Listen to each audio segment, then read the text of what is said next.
Ready? No. Hey guys, call your friends. We are about to start.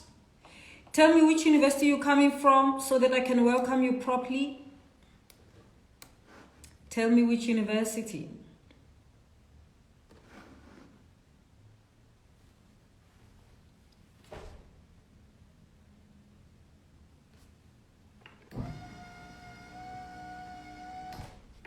Tell me which university UCT, Mandisa, I can see you, welcome. UKZN, welcome. SHU, welcome. UP, welcome. Vets, Kandiwe, welcome. You are within Pakati Inside. UKZN, Patricia. University of Zimbabwe, TUT in the house. We are also trying to get on Twitter and Facebook. Facebook, tell us who you are. We're struggling a little bit with Twitter. Tallinn University of Technology in Estonia, welcome. WUSU, welcome. The Eastern Cape CSF Khatu University in Garankuwa, welcome. Vets, welcome. UMP, Mpumalanga University in the house, welcome. We can see CUT, welcome. People from the Free State. Trinity College, Dublin, welcome, Mr. Zwani. Come in. Flinders University, Australia, welcome. Good to see you. The people on Facebook, tell me where you come from. Tell me which university so that we can welcome you properly. Tell me which university and then we can welcome you properly. Sakila, which university do you come from? Sia, the university? Did you tell me? We're just trying to connect on the other platform on Twitter. Limerick University in Dublin, thank you, welcome. Monash, Australia, welcome. Northwest University, welcome. Salford, welcome. UWC in the house, where is Stellenbosch? DUT, welcome. UP, welcome. Central University of Technology, welcome. All right, let's see, is that on now? Yeah, I've just refreshed it. Alrighty.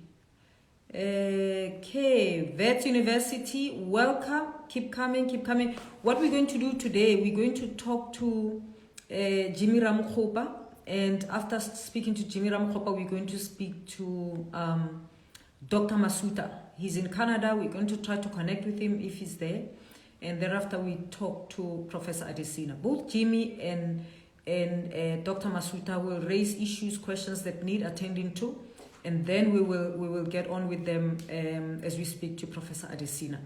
If you recall, last week we started a conversation on academic freedom.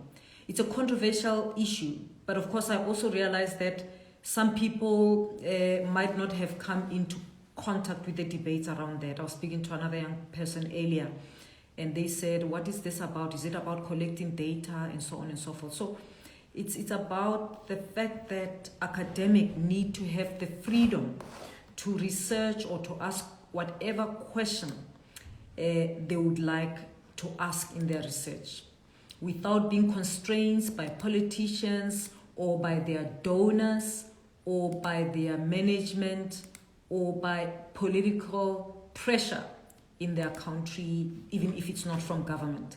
And sometimes, so the debate is that we need that freedom because we are the place where we can research questions that nobody wants to attend to. And when we do that, we want to know that we are protected when we ask those questions as academics. And we don't expect to be prosecuted. But at the same time, there's another debate that says, well, when you give academics that because of academic freedom, some academics ask questions or make conclusions about people, conclusions that border on racism, on sexism, or whatever kind of discrimination. And so some people are saying academics must be actually be contained a little bit. Otherwise, what they do may do harm. And the question is, what is harm in a university environment? When we do research and we come up with findings Sometimes the people with whom we're doing research might not like the finding. So what they should critique is not the fact that they don't like the finding. They can find fault with the science, but not so much fault with the question that we are asking or the findings that we have. The findings may be critical of them, or they may show weaknesses in what they're doing, but it doesn't mean that the question is not worth asking. But of course, can academics go beyond that and make statements based on their ideological beliefs? We're going to be talking to Professor Adesina, but we start with Jimmy Ramokgopa on this question. Is Twitter on? It's connecting. Okay, so we're trying to connect on Twitter. We'll see if it connects. But in the meantime, let me call Jimmy. Let me see if Jimmy's there. And then we talk with Jimmy Ramokgopa first, and then we'll call Professor. Oh no. Let's do this. Jimmy, I hope you are using a device and not a laptop. Jimmy Ramokgopa. A device, Jimmy.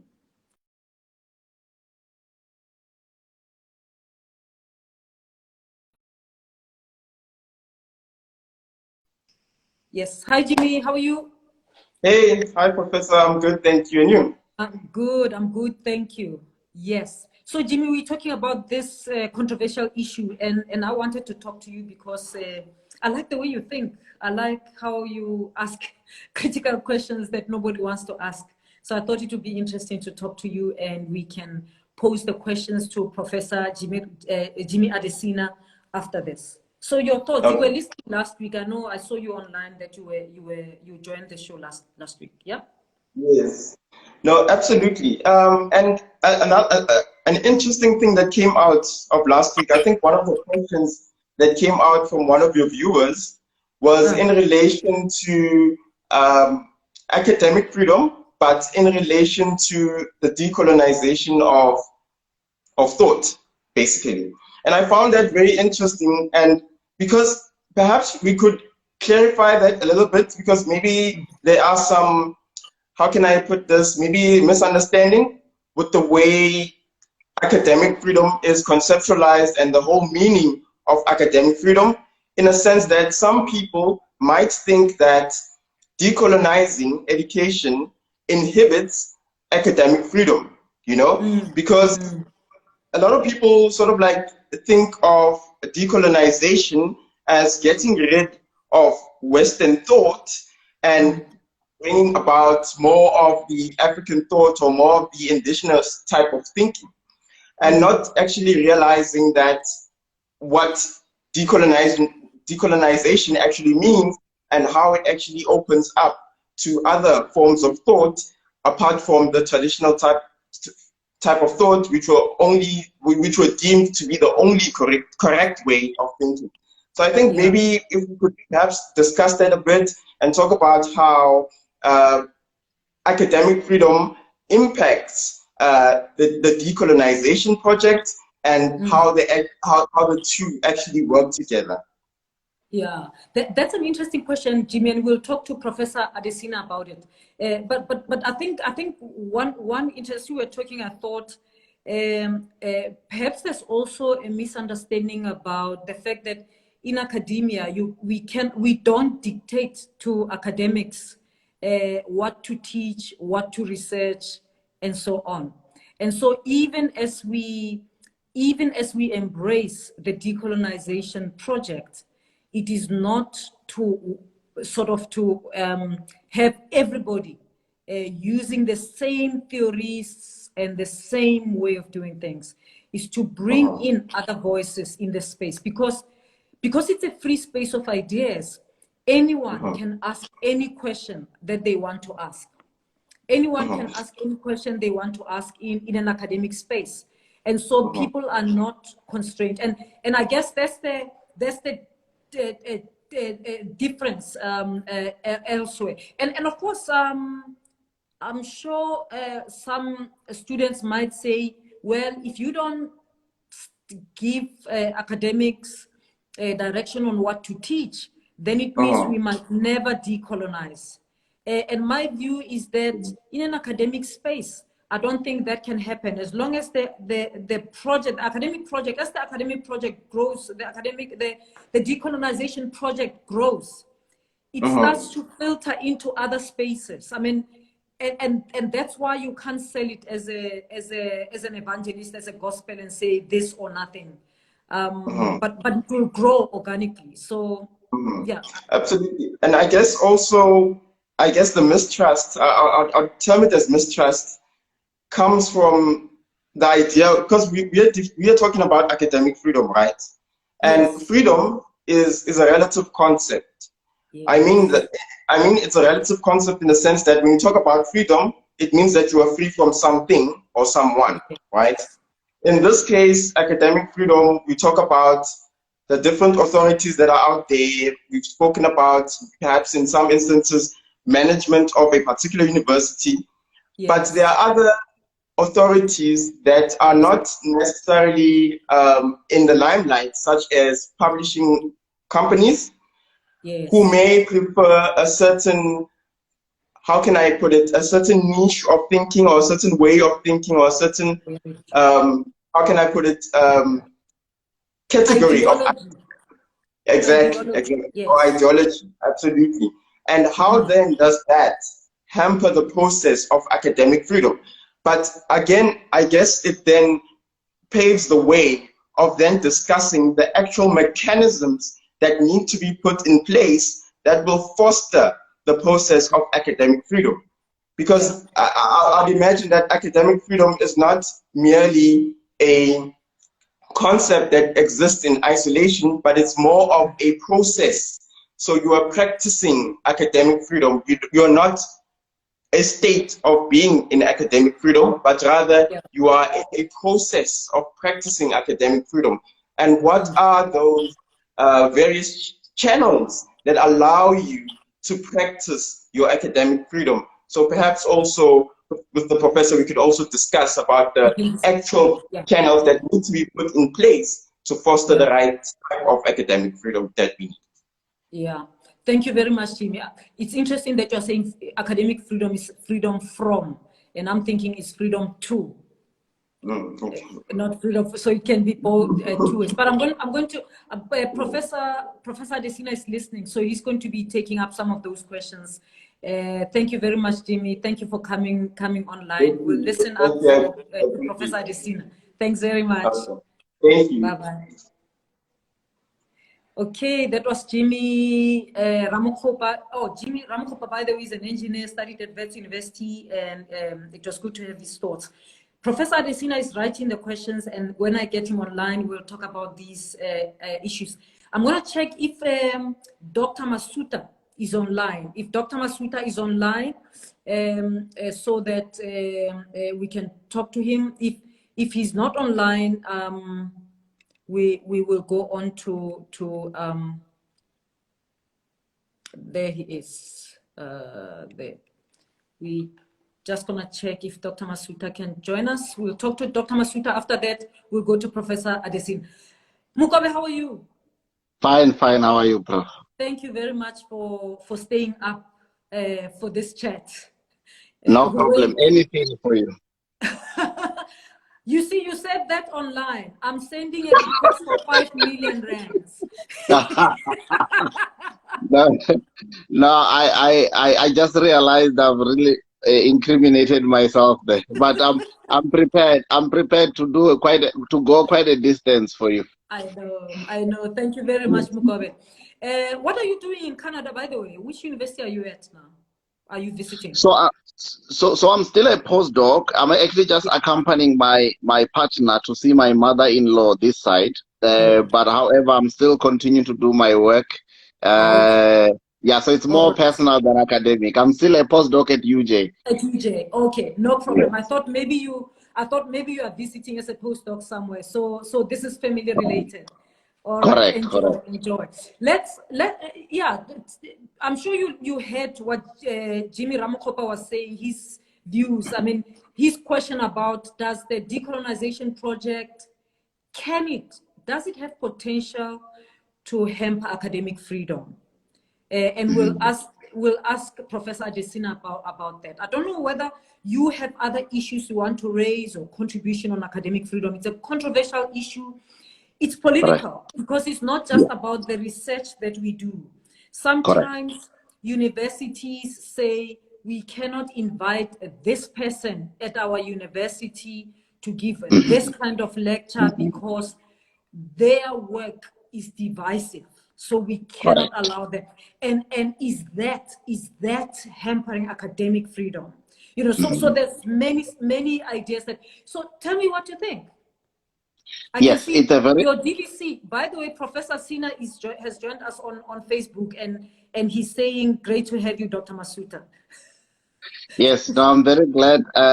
Clearly, I need to watch what I say if my boss is in town. But but no. It's an important topic, and I'm very excited to contribute my 2 cents to this discussion. The starting point would be maybe where you started. Does the notion of decolonization, or bring along the potential to hamper economic freedom, or rather academic freedom, not economic freedom? Well, I would say absolutely not. It depends on what is it that informs the founding of South African universities in a post-apartheid era.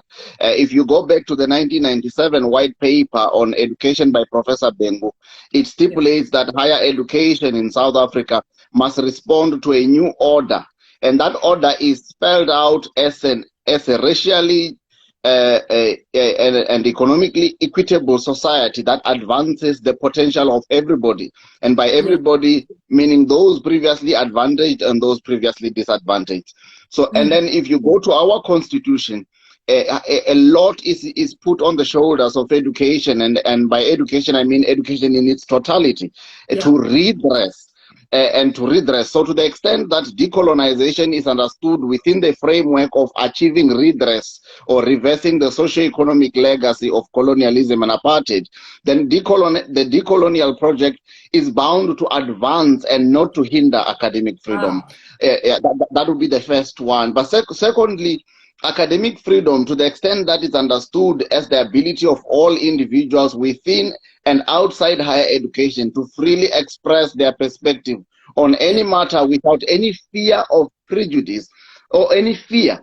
It's so important because the presence of academic freedom cannot coexist with conditions of fear.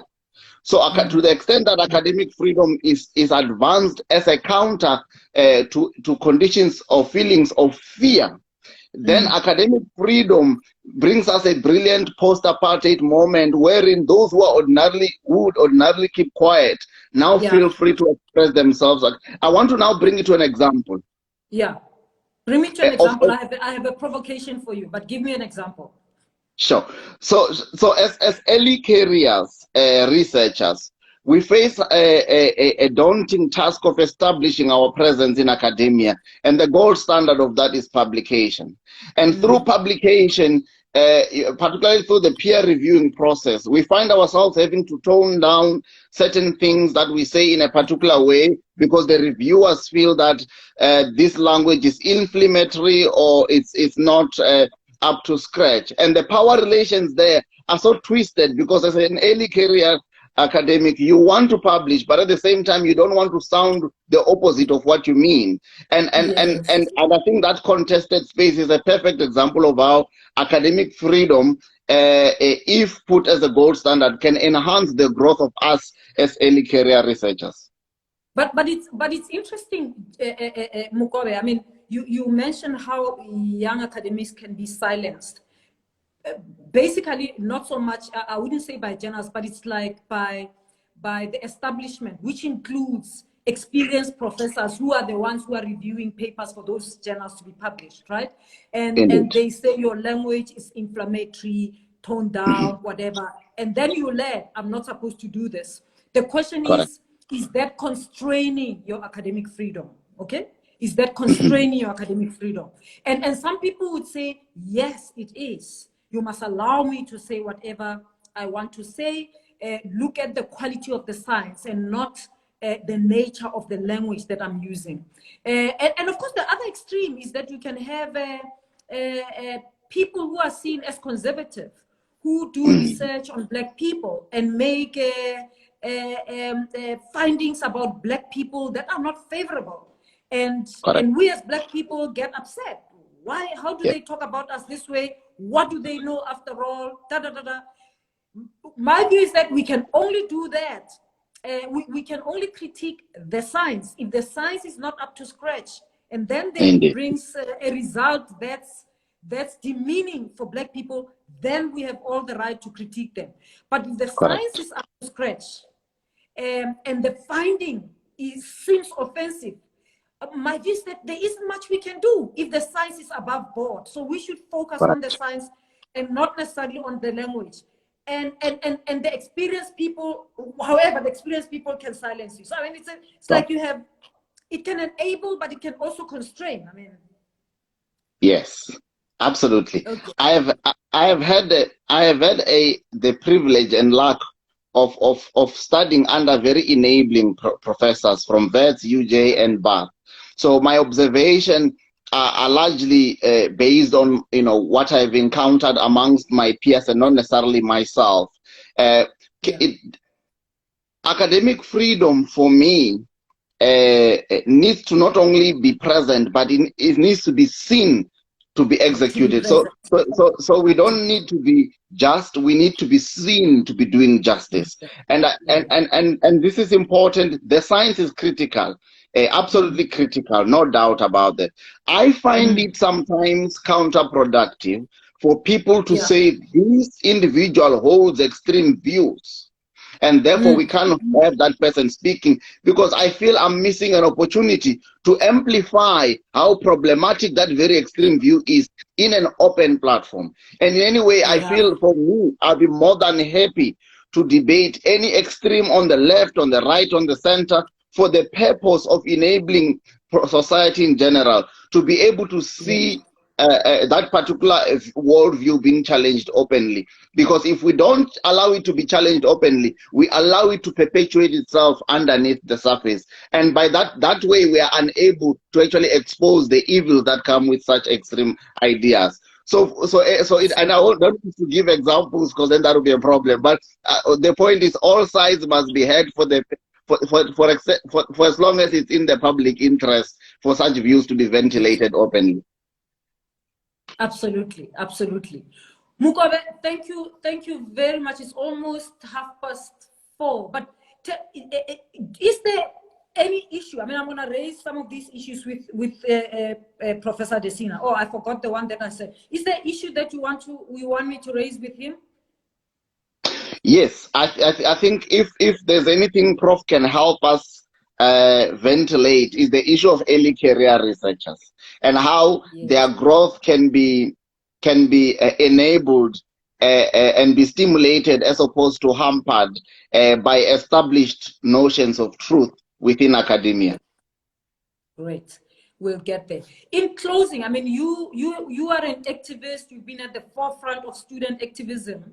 And sometimes with that activism comes a voicing by students of their dissatisfaction about some professors in terms of what they teach, how they teach, and you can find students saying, Professor Phakeng must leave. We don't want him to teach us again because they are this, or they can just pronounce you racist or anti-transformation or anti-this. Is that bordering on silencing academic freedom of some academics? Hampering their academic freedom during that moment? And sometimes under pressure, academics leave because, what can you do? Well, you were breaking a bit. I'm not sure if it's Canadian signal or South African network, but either way, I did get the gist. Within activism or student activism, when I first arrived at the university, there was a tendency to resort to howling in order to be heard. Yes. Gradually, we moved towards a process. You will remember the Council for Readmissions Committee at VETS, where we had to justify why certain students shouldn't be excluded. And that forum taught us the art of convincing. And I think if everybody can invest in the art of convincing, we will be able to see the benefits of speaking even with those who are supposedly our extreme opposites. And so the art of convincing requires a lot of work to be done, a lot of background to be done, and requires a lot of empathy. And empathy, listening carefully, and doing background research on any subject matter or a person, all of that waters the art of convincing. And we realized we could do a lot more by pleading to convince and not resorting to howling on anybody, regardless of their views. And that has been my experience personally. Okay. All right. I've won over so many people I never thought I could ever win over by simply listening to them and then sharing my view. Listening doesn't mean agreeing. Yeah. So that has been my experience thus far. Yeah, and it seems like the kind of freedom we should give people with whom we don't agree in an academic space. We listen and then we bring our point of view. As long Indeed. as there's no insults, I guess it makes it easier. Indeed. Yeah. Indeed. Mukobe, thank you so much. Enjoy your time in Canada. Thank you, Prof. Anytime. Fantastic. Thanks so much, Dr. Mukobe Masuta. Always ready to share his ideas. Great. So we've had Jimmy Ramokgopa, we've had Dr. Masuta. I want to call Professor Adesina. We're now going to talk to Professor Adesina. Professor Adesina has been listening to some of the conversations that I've been having with people. And I saw that people from Fort Hare University have joined us. Welcome, Fort Hareans. It's so good to have you. Professor Adesina. Hi. Good afternoon. Good afternoon again. Yes, I've been having a wonderful conversation. I'm sure you've been listening to the conversations that I've been having with the young lions. Really interesting, Yeah. You're going to speak louder so that the people can hear you. Okay, all right, okay, yeah. Okay. So, can you hear me now? The conversations that, yes, we can. I can hear you. I just want you to be a little louder because there are people on Twitter and on Facebook who also need to hear you. Yes. Okay. Yeah. All right. So, okay. So your views on what you heard the young people saying? No, I mean I agree entirely with Dr. Masuta. And the question that Jimmy raised, because I think, I mean, I find interesting the periodization of the student movement that he mapped out, and that's to be expected. That's in the first wave, you find a lot of anger, a lot of what do you call it. And then as you get to engage with the system, like he said, for instance, you learn that your ability to argue your position rather than shout the other person down is extremely important. And I think what is important for all of us to keep in mind about the nature of academic freedom and the reason why it's important. It's about tolerance. I may not agree with you, but I'm not going to stop you, constrain you from what to say. I mean, the issue raised in relation to in some, and that happens on many US campuses.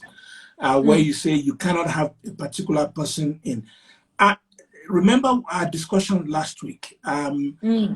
Even in the US jurisdiction, the freedom of speech does not allow you to put other people in danger.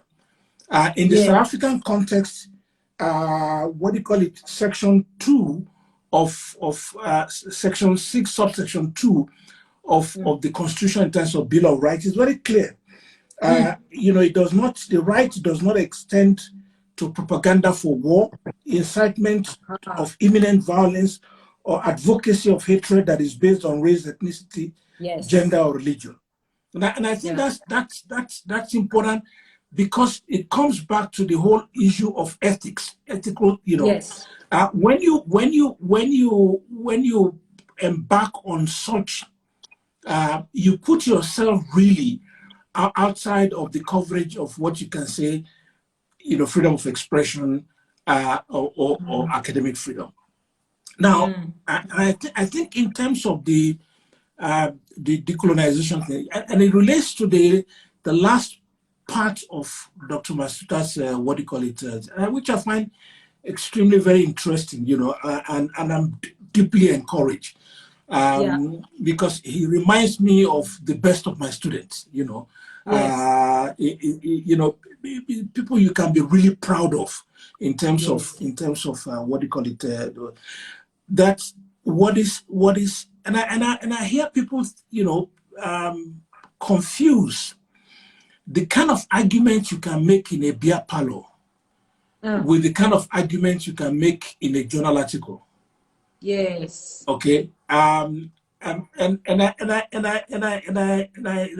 said is one of the people who had a tremendous impact on my what do you call it, academic development, Professor John Oherenwai, told me once that good social science is making arguments the size of the head of a ball pen using data the size of the room. Yes. Yes. In other words, not literally that your data has to be the size of the room, but don't make claims for which you have no justifiable premise or evidence. Yes. And it comes to the question of rigor. And it's you know, scholarship is apprenticeship. We learn by doing, we learn by watching other people do. And that's why it's important that no matter how much you disagree with somebody, don't deny them the right to speak. Now, and this is one point to keep in mind, that there are contestation of epistemic locations, different, you know, epistemic orientation. We in Thomas Kuhn's notion, you talk about paradigms, you know, different paradigms and this and that. And people will defend their spaces, not because they don't like you, but that's the way they were trained. That's the way they, what do you call it? That's the way they've been brought, you know, to think academically, you know, and they would defend the space. It's important, and this is one of the things that I always, when I have the opportunity to impress on younger colleagues, is that if you are involved in what is called what do we call counter-hegemonic projects, then learn from how other counter-hegemonic projects, you know, were successfully deployed. So if you want to take as a very simple example, we that gender discourse is something that everybody will, you know, and if you were to go back to 1965, it was not. If you go back to 1970s, people were just beginning the fight. You know, if you look at the African-American, what they call Africana studies and this and that, you know, but you organize intellectually, okay? Yes. You read. And I said once at a public lecture I gave at UJ that read, don't burn. Okay. Yes. And I can understand one of the younger chaps there said, well, but I don't understand what it means to see things to read. And I said, look, but you haven't mapped out an emancipatory path out of the pathologies of the past. Because even text that, I mean, the way you make your argument is in fact reading the text you disagree with. Yes, it sharpens your to argument. demonstrate, If you know the to voices demonstrate, that disagree with you, it sharpens your argument. yes, yeah.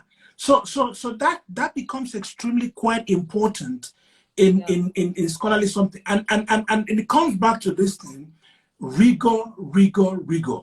There are communities that you can create, you know, I mean, I've always said this thing: give me any particular subject which you want to debate, and I can tell you 20 prominent texts written by Africans on the subject matter.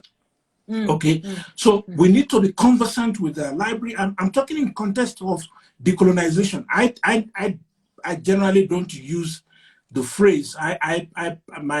My go-to phrase, what they call it, concept is endogeneity. In other words, it's scholarship that what they call it, gives priority to your location and your position relative to the rest of the world. Somebody said once in a debate in the field of sociology, we're all human beings, we think the same way and this and that.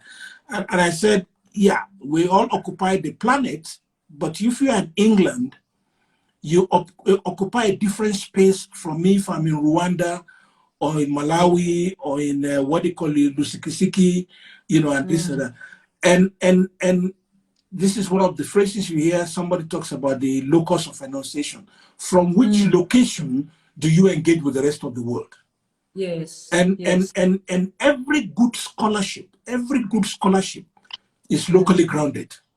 Yes. It's one that makes legible what I would call everyday modalities of association, the way in which people make up their lives, meeting, and here, what do you call it? Achimafeje is particularly quite illustrative. That if what we say about ourselves is true, its international reputation is guaranteed, and we always engage.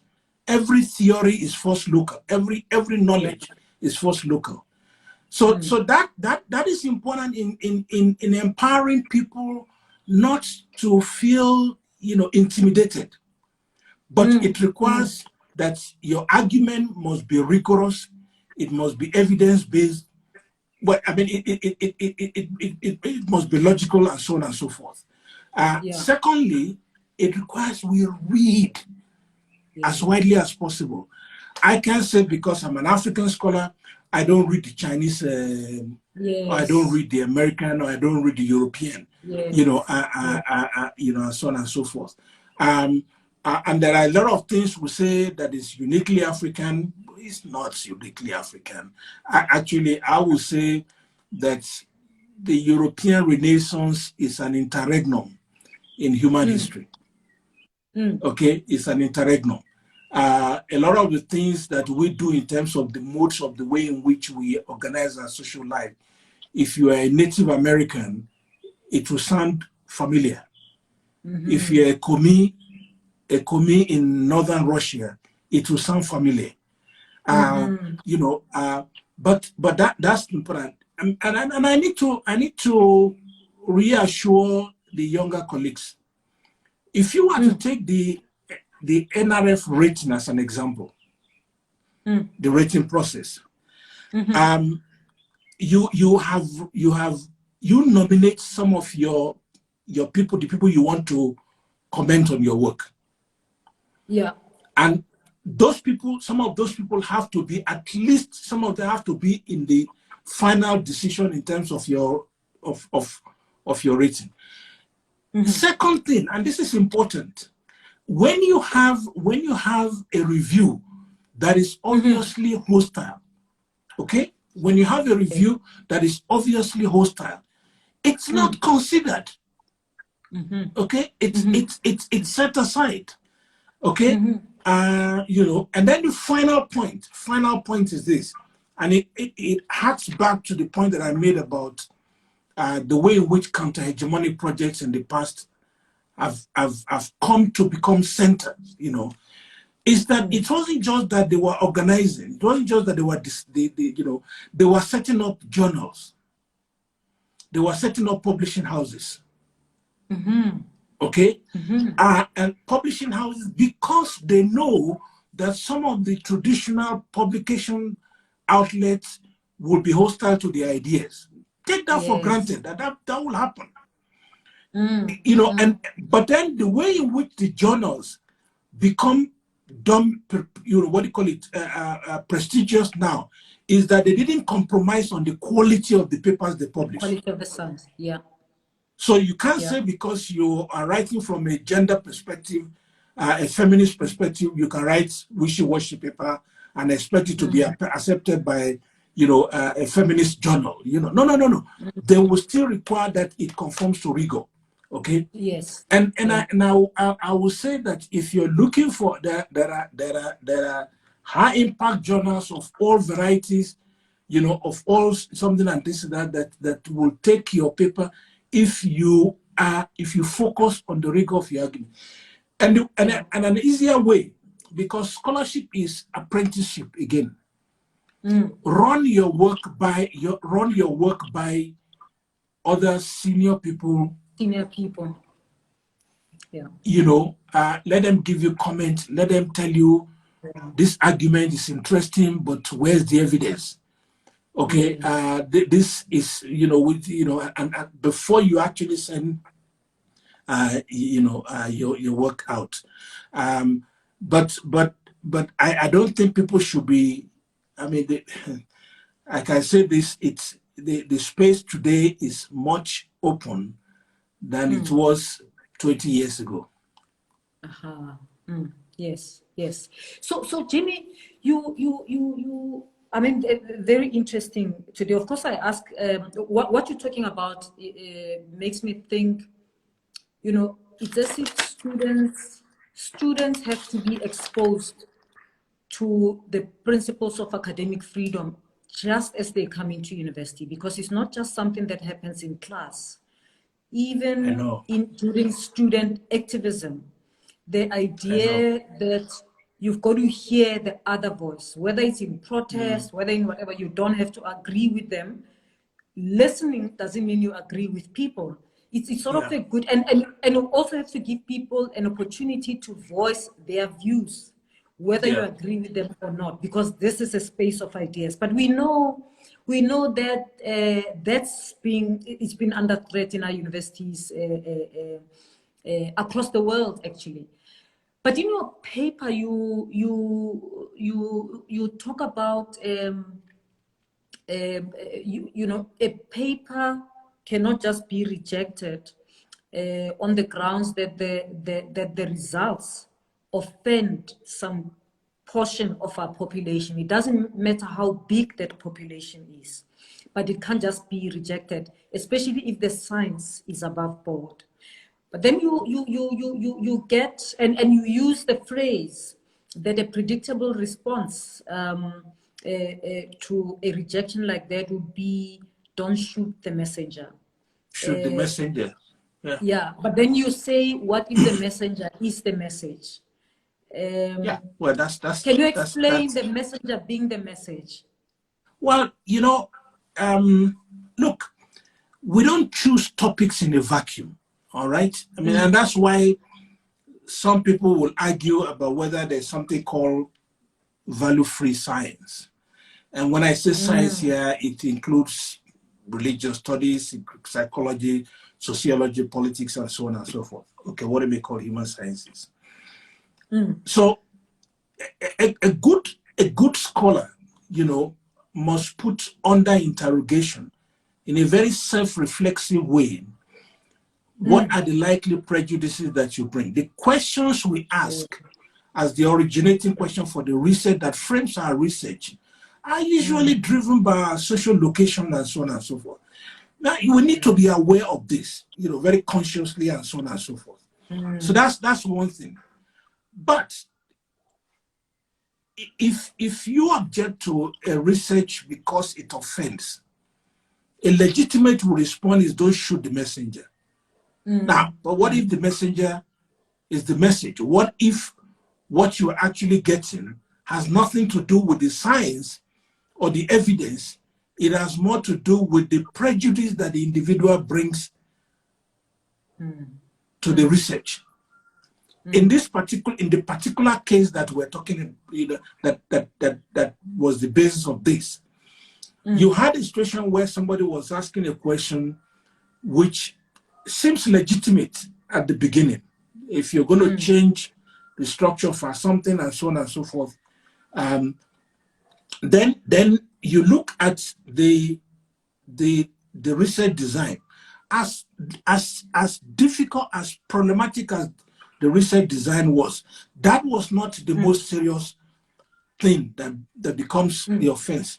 It is that in the analysis that is presented and the conclusion that forms about half of the, well, about a third of the paper, the conclusion has nothing to do with the analysis. It has nothing to do with the data.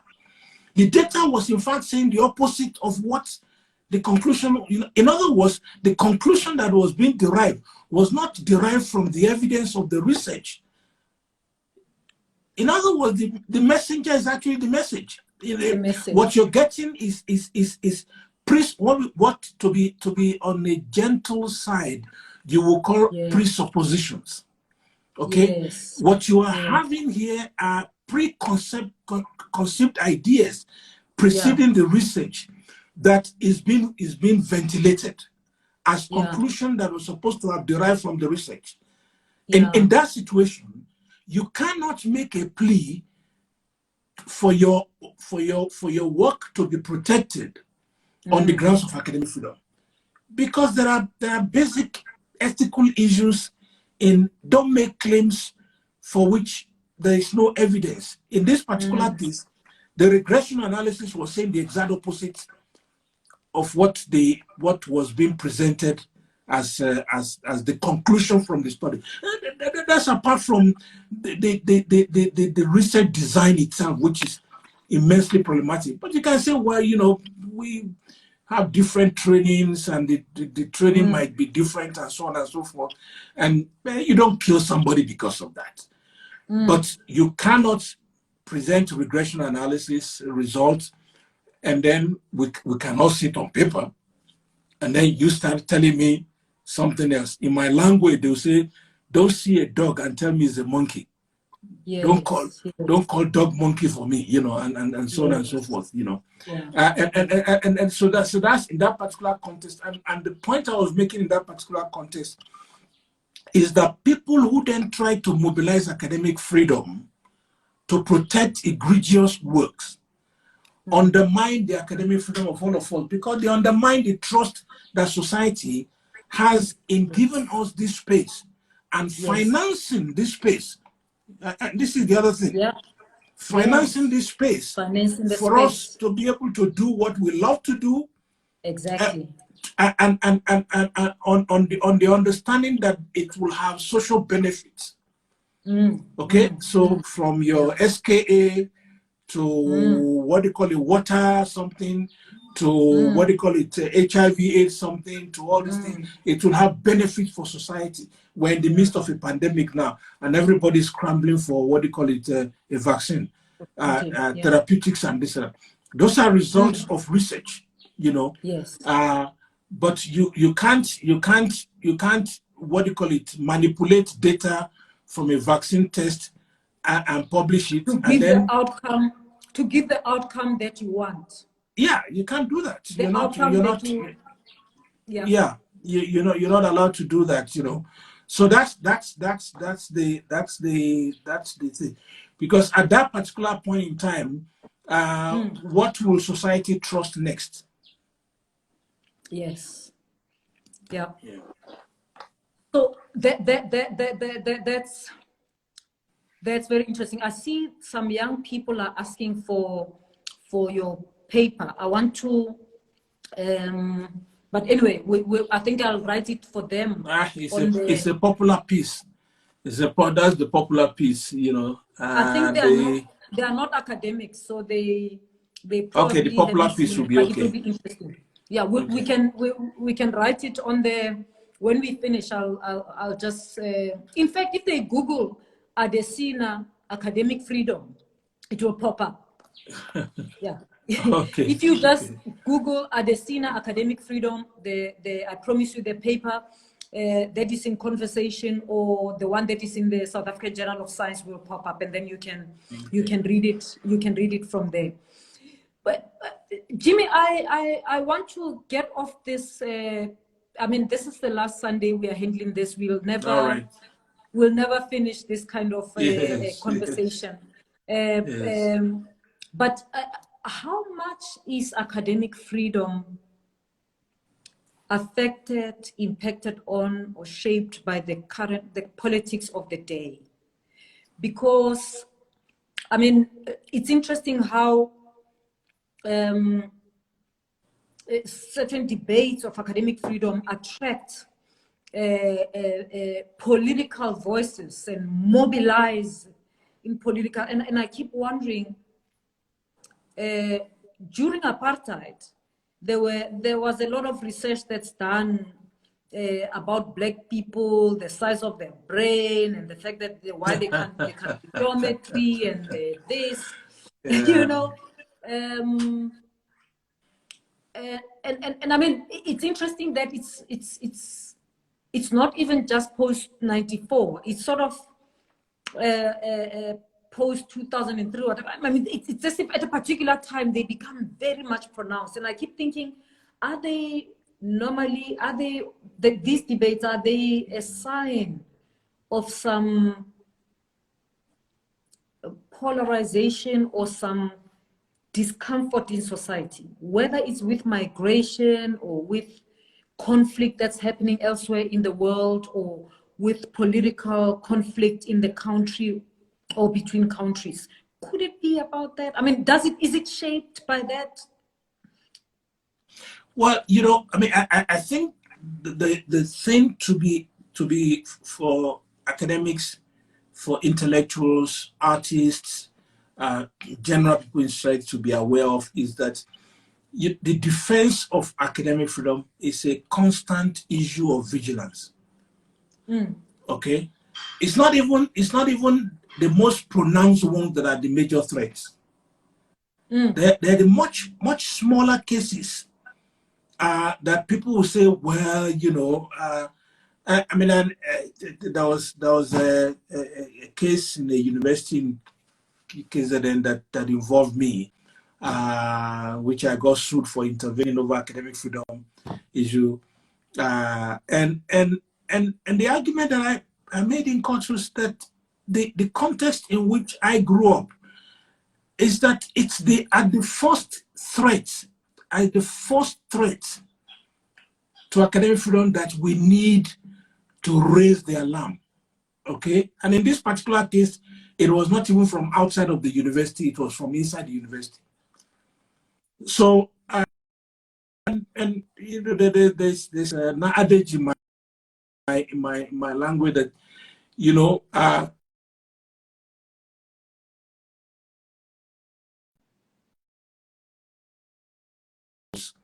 is on fire. You don't wait for the fire to get to the roof next door to you. I mean, I imagine that you're dealing with thatch roofs and so on and so forth. So that's one thing to keep in mind. It's about vigilance. And people may say, oh, you're overreacting. They say, no. And even in correcting, even in intervening also, it's also important the way in which we go about doing it. I mean, I can tell you,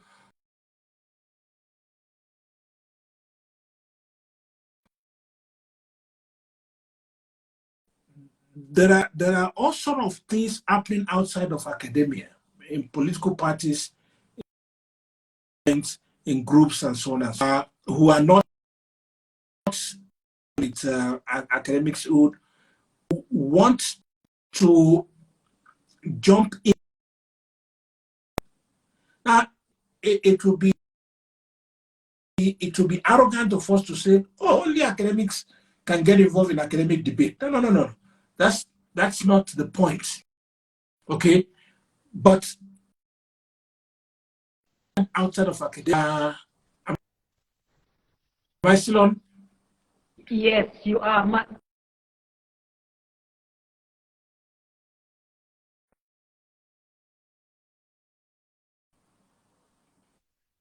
Okay, and those ones also more important in the way in which people who consider themselves public intellectuals intervene in such debates.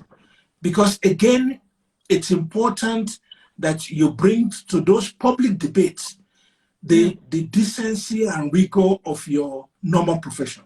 So even if you're writing a popular material, don't, because of that, jump on what you call it, claims that are just egregious and start adumbrating it because you think, oh, I'm not writing a journal article and so on and so forth. Because in a sense, it's like what is the biblical phrase of a light on the hilltop, you know, and that's our role. We cannot be responsible. We cannot be held accountable for every debate going on in society. And there are crazy debates. I mean, you're familiar with social media. Just look at what is going on in the US at the moment over an election, in which the most politically significant individual, you know, chunks out, you know, dubious claims on over and over and over and over and over and over, you know, and it's almost like it doesn't seem to make any difference, you know, and so on and so forth. But we have a duty to protect the freedom of our community and of even people we do not agree with. Yes. Yeah. Okay. But a colleague who goes into a classroom and start making racist comments cannot, you know, the provision of the Constitution is very clear about this, you know, cannot expect a defense of academic freedom. Okay, you know, you can't go in and make scurrilous comments about people and not expect to be held accountable. There's the question of the accountability of the teachers. Now, it's important that, and I always say this to my daughter. Actually finished instead, I'll say to her, look, listen, the point about engagement with this debate is that you bring materials to the debate. You bring other, you know, voices, you know, but that requires, again, as I said earlier on, you read. There are also crazy things going on there. I mean, everybody now thinks that they can be a journalist, you know, and what do you call it? But we cannot be held accountable for that. Not every opinion offered can be protected by law. Not every opinion offered can be protected by decency in society. You cannot incite people to come and burn my house down and then say you have freedom of expression. No, you don't. You can't. You know, so yeah. Yeah.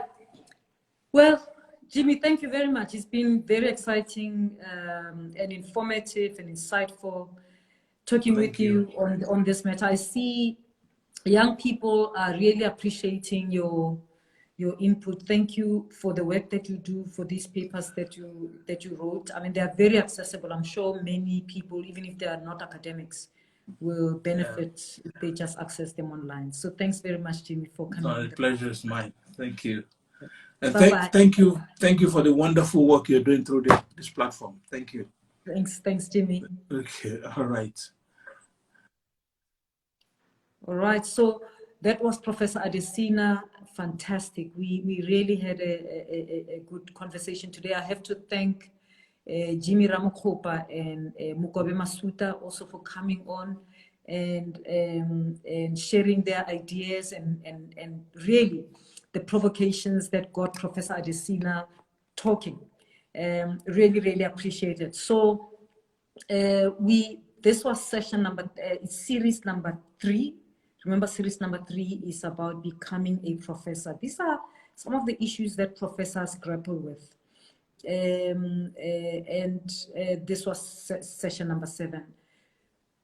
Send us a DM if you, at Past 3 AM Squad, if you have a topic that you want me to talk about in the academic space, okay? I have, of course, I'm already working on the next series. We will have a break at some stage, but this is gonna go up to session number 10 in this series number 3. So watch the space. We'll see you again next week. Thank you very much for joining us. Thank you for your questions, for your interest.